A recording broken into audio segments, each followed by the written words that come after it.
He's interesting, man. Smiling, walking him down. Yeah, exactly. Big for a 170-pounder today. Oh That's it. Holy. Holy. Hey guys, so this is my YouTube channel. A bunch of you have probably already seen.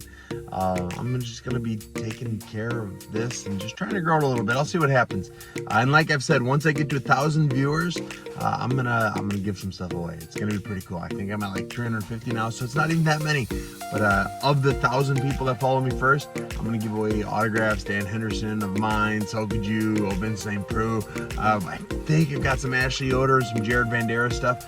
I'm gonna be giving away some stuff, and it's gonna, just help grow the sport, show my appreciation for the followers and stuff. And I'm gonna keep this page as much fun as possible.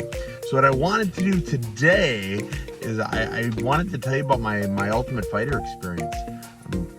When I was on Tough, it is the question that every podcast I'm on says, hey, how was your time on the Ultimate Fighter? First, it was like 10 years ago. It was a long time ago. I've done a lot of cool stuff since then.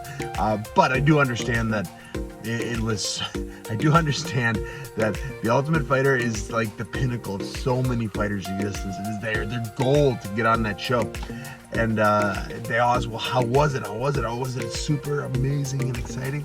And I always say, listen, my answer's a little disappointed.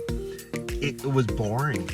It was. You get put on this show with 15 other dudes, fighter dudes, and you're not given TV, no books, you're not even allowed radio. Like every now and then on our ride to and from the gym, and I was Shane Carwin's team. Our team, our coach was way better than Big Country. Big Country was kind of his team didn't like him. He was like all about the money. They had a barbecue one day, and it was just so Big Country could peddle his barbecue gear. At the end of the day, at the end of the show, we all signed each other's jerseys and stuff. Big Country always signed to, Colton, to Neil, to whoever. That way you couldn't sell it to just anyone. You had to sell it. You had to hang on to it. So his team didn't like him all that much. But anyway, the reason I bring up the coaches, well, one, y'all should know who I'm on. But two, it was because the coaches didn't have to let you work out twice a day. Our coach did. They started saying, let's just do once a day. Said, no, get us out of the house. Get us anywhere. The whole show is a way to kill time for 6 weeks. But anyways, every now and then we'd get to listen to the radio on the way to and from the gym. And that was always so exciting. I hadn't really thought about the radio until right now. I wish I'd remember a song, and I don't. Oh well. Yeah. Anyways, so we would go twice a day, but for 6 weeks you are just stuck talking to 15 other guys. And you know what fighters like to talk about? Fighting. And there's not that much to talk about in fighting for 6 weeks. It was a very long experience. Now for the positives though, I got to meet some incredible athletes. Neil Bagney and I are still friends. Every time he fights and wins, I text, hey, great job, my man. I still keep him, so Shane Carwin is my head coach. I only talk to him not often, but I talked to his coach, who is one of my coaches on the show. I talked to Trevor Whitman often enough. He gave me some of the greatest boxing gloves I've ever used, the Onyx brand. They're a little more expensive, but they are worth every penny. I have never worn a glove or shin guard or anything as nice as these. They've just changed the way I allow myself to punch in practice. Free plug. So I've kept in touch with some of those guys. I'm one of the only fighters in the history of the world that got to fight their own coach.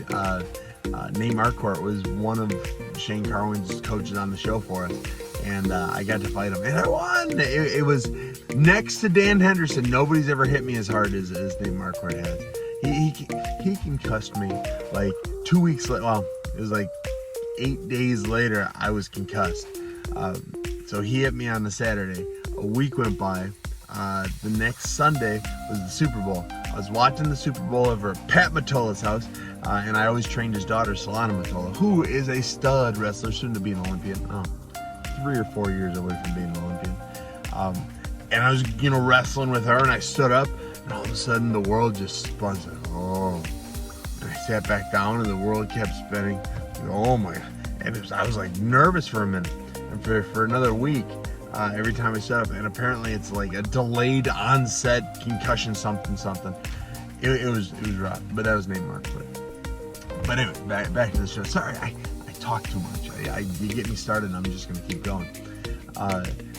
So on the show, we had incredible coaches, incredible experience. I really did appreciate the people and the knowledge and everything that they had shown me. I didn't get everything out of the show that I wanted because I broke my rib almost immediately. And it wasn't like I didn't snap my rib. It was dislocated. So every time I did something like going up, it would roll on me. So just take the air out of me. So I didn't get to roll a lot on the show, but I worked out constantly. The fitness coach he brought in was Lauren Lando, and he was a plethora of knowledge. He was just wonderful at his job, and he helped me heal as fast as anyone could help me heal. Other highlights of the show, the actual fights were kind of cool. You get in there and it's like a private fight for you, and you're invested because you want your team to win. You're invested, and there's nobody in there but their team and our team. So you hear every taunt, every cheer, every gasp, and you just have a blast. You would look forward to the fights more than anything else because it got you out of the house, it got you out of training. It was something different. It was a lot of fun to just be part of that experience. Even though I a huge knockout to get in the house. I was the first picked. There's so much hype on me. And I remember I wanted to fight early because my weight was really bad. I took the fight, I got on the show, it was 29 days notice. It was 39 pounds in 29 days. It was a hard cut, first and only time I've been to 170. And it was very difficult.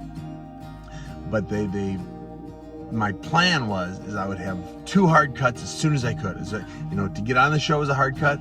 Then I fought. Overnight, I put on 35 pounds from the fight to get on the show. Got on the show, then it was like 6 days later, I had to lose 35 pounds. Overnight, I put on 35 pounds when I was fighting 70. It was huge. Lost it all, and I just felt slow. But the reason I wanted to do that was I wanted the entire camp to then bring my weight down, so when it comes down to the finals, it was an easier cut for me. The one guy everybody said they didn't want to fight was Joey. And I didn't know Joey from Adam. I went to the coaches and I said, hey guys, no one wants to fight him, I'll fight him, it'd be great fun. And then he said, okay, let's do it. And I guess I don't know. I thought I won the second round, he won the first round, but what are you gonna do? Judges have never liked me. So we fought Joey. I woke up the morning of the fight and I just felt garbage. I woke up and there was no energy, no drive to do anything. I was just and that was a bad sign. Got in the cage and I fought like I had no energy. I fought like you almost heard, if you rewatch the fight, it's like it was pretty bad. I fought Joey, lost, kind of hurt my rib in the fight, and then the whole rest of the camp, you're kind of hoping somebody gets hurt, so you can step back, and you don't want to say it out loud. It's like, oh, I sure hope we win, but like break our hand or something in the fight so I can get a second shot. Because I would fight with a broken rib, no, and you wouldn't even have to ask. I say, I'm in, put me in, I'll beat everyone. So that was that. Neil Magny, he's a fantastic gentleman. I loved him. Shane Carwin, biggest man I think I've ever met. I remember early we were there, he was talking to his coach, Lauren Lando. He came in and he's got a big voice. Hey, coach, we got to talk to the UFC about getting bigger weights. And Lauren said, dude, we're here for 6 weeks. We don't need to get huge. I saw they've got 120s out there. I said, no, my hand doesn't fit in between the plates. He couldn't grab the dumbbells because his hand was too big.